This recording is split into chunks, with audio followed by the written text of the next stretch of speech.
भाई ये कहा जा रहा है और इसके पीछे के तर्क ये दिए जा रहे हैं कि स्त्री और पुरुष की पहचान किससे होती है? लिंग से होती है। तो वो कह रहे हैं कि गुप्तांग का मतलब वही लिंग जिसको आप समझ रहे हैं।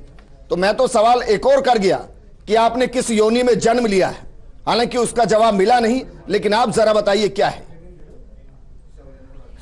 सोलंकी जी, ये मुझे लगता है कि बहुत ही नासमझी के कारण जिस प्रकार का उन्होंने प्रत्युत्तर प्रस्तुत किया है वह न केवल अस्वीकरणीय है, अस्वीकार्य है, बल्कि वह हास्यास्पद हो रहा है। मुझे तो यह आश्चर्य हो रहा है कि रामपाल जी के नाम से जो तमाम लोग उस कुछ बोल रहे हैं, और ट्वीट पे मैंने भी वो वीडियो देखा, उसमें इतने अपदार्थ और इतनी अशास्त्रीय चर्चा है कि मुझे लगता है कि कदाचित हम यहाँ कुछ कहेंगे वो उसको समझ भी पाएंगे, ये भी अपने आप में एक बड़ी भारी बात है जी। हम बात करते हैं, देखिए मैं विश्वविद्यालय में जब हम लोग पढ़ाते और पढ़ाते हैं, हमारे यहाँ कोई भी बातें हवा हवाई नहीं होती है। हमारे बातें जब रिसर्च होता है, अनुसंधान होता है, वह तथ्य और तर्कों के आधार पर कोई भी व्यक्ति अपनी बात को कहता है। अब देखिए, ये एक शब्दकोश है, वामन शिवराम आपटे, ये दिख रहा होगा, और ये संस्कृत का सबसे प्रामाणिक शब्दकोश है। जो बच्चा प्रारंभिक संस्कृत पढ़ता है या जो बहुत बड़ा विद्वान हो। कौशलेंद्र दास जी, मैं उम्मीद करूंगा कि सर संस्कृत के जिन शब्दों को लेकर हम व्याख्यान कर रहे हैं उसको आप आगे बढ़ाएं। जी देखिए, जिस तरह की बात उन लोगों ने कही है वो न केवल अस्वीकार्य है बल्कि हास्यास्पद भी है। मैं भी बता रहा था कि वामन शिवराम आपटे का जो संस्कृत शब्दकोश है वह सर्वाधिक प्रामाणिक शब्दकोश है, और मैं उसको पढ़ रहा हूं।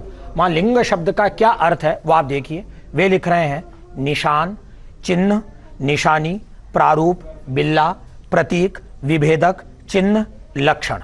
ये देखिए, ये अब ये वही नहीं लिख रहे हैं, महाकवि कालिदास अपने रघुवंश में प्रयोग कर रहे हैं, यति पार्थिव लिंग धारिणौ। एक बात, मोनियर विलियम्स ने 1851 में जो इंग्लिश संस्कृत डिक्शनरी कंपाइल करी, उसमें जो लिंग शब्द का अर्थ मोनियर विलियम्स लिख रहे हैं, वो लिख रहे हैं ए mark, a sport, A sign, A token, A beige.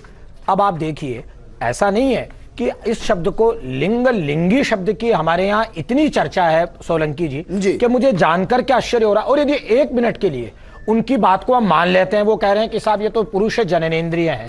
अरे पुरुष जननेंद्रिय है तो उसमें जननेंद्रिय की कोई आकृति नहीं है। वह जो शिवलिंग है उस शिवलिंग की किसी प्रकार की आकृति नहीं है, वह लिंगाकृति को प्राप्त नहीं है। वह लिंग शब्द का अर्थ क्या है? प्रारूप। लिंग शब्द का क्या तात्पर्य है? चिन्ह। कौशलेंद्र जी, हास्यास्पद कार्य तो आप कर रहे हैं।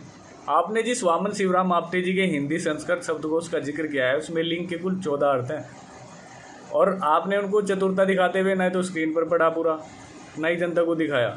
उसमें नीचे लिखा है लिंग का अर्थ पुरुष की जनेंद्रिय, स्त्री पुरुष को बोध कराने वाला चिन्ह भी होता है, जो कि आपने नहीं पढ़े और ना ही जनता को दिखाया। शास्त्री जी अब वो दिन गए कि आप 2-4 लाइन बोल देते थे संस्कृत की और भोली भाली जनता तालियां पीटती थी, वाह पंडित जी कमाल कर दिया, क्या बात है। अब तो सब समझदार है, सब शिक्षित है, सबको पता है कि बात क्या है। आप जो चतुराई से दिखाना चाह रहे हैं कि लिंग का मतलब यहाँ पे निराकार की बात हो रही है, वो समय अब गया, अब आपकी दाल नहीं गलने वाली।